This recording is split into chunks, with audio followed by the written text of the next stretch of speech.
ऐसी होती हैं जो सबके साथ कॉमन है, जो आपके साथ है, मेरे साथ है और बाकी सबके साथ है, ठीक है। ऐसा नहीं है कि ये एक फोकस करने की प्रॉब्लम जो है वो सिर्फ आपके साथ ही है, कहीं ना कहीं लाइफ में मेरे साथ कभी ना रही हो, ऐसा नहीं होता, ठीक है। हम सब लोग एक ही थैली के चट्टे बट्टे हैं, ठीक है। हाँ, प्रैक्टिस के साथ, हार्डवर्क के साथ, फोकस करने के साथ हम कुछ लोग हमें से आगे निकल जाते हैं, अनफॉर्चुनेटली कुछ लोग जो है वो पीछे रह जाते हैं। मैं आपको बताता हूं मेरे साथ क्या प्रॉब्लम थी और मैं आपका चैट बॉक्स में आप लोगों का सपोर्ट चाहूंगा इस बात के ऊपर। मेरे साथ क्या प्रॉब्लम थी, बट एक्चुअली प्रॉब्लम मेरे साथ काफी यंग एज में थी। आई वुड से कि जब 8th में था, है ना, आप लोग जो है या तो 11th वाले होंगे या 12th वाले होंगे या 12th पास वाले होंगे, ठीक है। मैं जब 8th में था, मेरे पास 8th का क्या प्रॉब्लम थी, मैं स्टडी टेबल पे बैठता था, उस समय स्टडी करते टाइम मुझे, ठीक है, दुनिया की कोई भी चीज स्टडी के अलावा बहुत इंटरेस्टिंग लगने लगती है, ठीक है। कॉपी पकड़ी, जैसे मेरे सामने कुछ कॉपी पकड़ी है, कोई भी किताब होगी, जैसे ये सामने कुछ भी जो पढ़ा हुआ मैंने उठा लिया, ठीक है। ये मान लेता हूं मेरे नोट्स हैं, ठीक है। पढ़ते टाइम जैसे पढ़ा, 5 मिनट हुए अभी पढ़ते हुए, ठीक है, पढ़ा और उसके बाद अचानक ही दिमाग कहीं और चला जाएगा। इवन जो वॉल पे छिपकली चल रही होती है, लेजर्ड, उसमें भी ज्यादा इंटरेस्ट आने लगता है as compare to this one. अरे यार, ये छिपकली बड़ी मस्त चल रही है आज तो, है, ठीक है। क्यों? क्योंकि दिमाग पढ़ना नहीं चाहता, ठीक है, ठीक। ये सबके साथ होता था, ठीक है। एंड 2-4 घंटे ऐसे बीत गए, ठीक है। फिर उसके बाद रिग्रेट होता है। रिग्रेट कहने का मतलब आप 10 बजे पढ़ने बैठे, 1 बजे तक ऐसे ही थोड़ा बहुत पढ़ लिया, 10-15-20 मिनट का पढ़ लिया, बीच बीच में मम्मी पापा आए तो एक्टिंग सी करनी शुरू कर दी, ठीक है। और उसके बाद जो है 1 बजे करीब, अरे यार आज कुछ पढ़ा नहीं, किताब बंद कर, कल सुबह से शुरू करेंगे, ठीक। तो ये सबके साथ होता था। मैं कह रहा हूँ मेरे साथ 8th तक होता था, 9th में आके थोड़ी समझ आ गई थी, है ना, या कुछ चीजें हैं जो अप्लाई करनी शुरू करी जिनसे बड़ा फर्क पड़ता है। मैं आपको बताता हूँ, सबसे पहली प्रॉब्लम है माइंड वॉन्डर करता है इधर उधर, है ना, दिमाग कहीं और चला जाता है पढ़ते हुए। हम पढ़ तो रहे हैं, ठीक है, मान लो नीट की तैयारी कर रहे हैं, मान लेते हैं हम लोग, ठीक है, या IIT की तैयारी कर रहे हैं और ये सोचने लगते हैं यार जब डॉक्टर बन जाऊंगा ना तो अपने हॉस्पिटल के बाहर जो अपने हॉस्पिटल का नाम क्या रखूंगा, मतलब इतनी दूर की सोच लेते हैं। MBBS के बाद कौन सी स्पेशलाइजेशन करनी है, या IIT में BTech करने के बाद कहां से MTech करना है, ठीक है, उसके बारे में भी सोचना शुरू कर देते हैं, ठीक।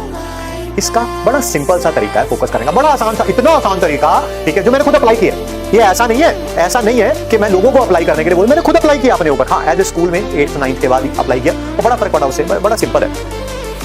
आप जब भी पढ़ रहे होते हैं, ठीक है, आपके हाथ में या तो कोई पेन होना चाहिए, पेंसिल होना चाहिए, स्केल होना चाहिए, व्हाटएवर यू प्रेफर। और जो भी आप रीड कर रहे हैं, ठीक है, आप उसके ऊपर अपनी पेंसिल मार्क करते जाएं। लाइक मान लेते हैं मैं कुछ ऐसे पढ़ रहा हूं, ठीक है, या ऑटोमेटिज्म पढ़ रहा हूं, they differ in the arrangement of atoms, ये मेरा पेन चलता रहना चाहिए, they differ in arrangement of atoms of the particle, ठीक है, they exist in dynamic equilibrium with each other. मतलब ये मेरा पेन चलता रहना चाहिए, उस कॉपी के ऊपर मेरा पेन कह लो, पेंसिल कह लो, फिंगर कह लो, स्केल कह लो, ये चलता है। कभी ऐसा हो ही नहीं सकता जिंदगी में, कभी नहीं ऐसा हो सकता कि आपका दिमाग कहीं और चला जाए और ये पेन चलता रहे, ये हो ही नहीं सकता कभी भी, ठीक है। हमेशा जब भी ये पेन रुकेगा, ये पेंसिल रुकेगी, आपको पता चल जाएगा आपका दिमाग रुक गया, ठीक है। आपको फिर दोबारा वहीं पे वापस लाना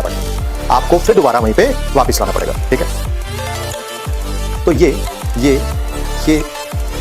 ठीक है, ये एक बहुत बड़ी प्रॉब्लम है, ठीक है। उसका सॉल्यूशन बड़ा सिंपल सा हमने बताया। दूसरी एक और चीज है, ठीक है, दैट इज आज सर ने कुछ होमवर्क दिया था, मान लेते हैं 30 क्वेश्चंस थे, वो 30 क्वेश्चंस खत्म तो होने चाहिए थे, ठीक है, इसे बोलते हैं एफिशिएंसी। वो 30 क्वेश्चंस खत्म तो होने चाहिए थे, मान लेते हैं 40 मिनट्स में या 60 मिनट्स में, ठीक। हम लोगों ने पढ़ना शुरू किया रात को 10 बजे और बैठ के रात के 2 बजे तक, ठीक। करना 40 मिनट में खत्म था, किया है उसे 4 आवर्स में फिनिश किया, 40 मिनट्स में चीज खत्म होने वाली 240 मिनट्स में टाइम में खत्म हुई है, ठीक है। इसे बोलते हैं कि आपकी एफिशिएंसी बहुत ज्यादा कम है, ठीक। इसका भी बड़ा आसान सा तरीका है, ये भी मैंने अपने ऊपर, जो चीज मैंने अपने ऊपर, मैं बिल्कुल आप ही के जैसा हूं जी, जैसा आप समझ लें मुझे, मैं बिल्कुल आपके जैसा हूं, ठीक है। ये मैंने खुद पे अप्लाई किया, मैं कहूंगा आप भी अप्लाई करें। मैंने भी जब अप्लाई किया था, मुझे भी 10-15-20 दिन बाद रिजल्ट आना शुरू हो गया था, मुझे लग गया था यार हाँ अब चीजें स्ट्रीमलाइन होनी शुरू हो गई हैं। मैं आपसे भी वही कहूंगा, जैसे जब भी आप पढ़ने बैठे, ठीक है, कोई भी टॉपिक है, चलो यार आज मुझे ना 40 क्वेश्चंस करने हैं, ठीक।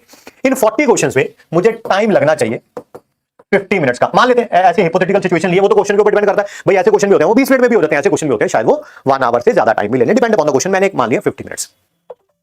आप क्या करेंगे, आप क्वेश्चन सॉल्व करना शुरू करेंगे, ठीक, और 50 मिनट्स का अलार्म लगाएंगे अपनी टेबल क्लॉक के ऊपर। टेबल क्लॉक समझते हो ना, वैसे तो क्लॉक सर मोबाइल में भी होती है, मोबाइल में क्लॉक पे अलार्म लगा लेंगे बेटा, मोबाइल में जहां पे क्लॉक होती है उसके पास एफ भी होता है, दैट इज फेसबुक होता है। तो हो सकता है जो फिंगर को क्लॉक पे जाना चाहिए था वो फेसबुक पे या इंस्टाग्राम पे या ट्विटर पे या कहीं और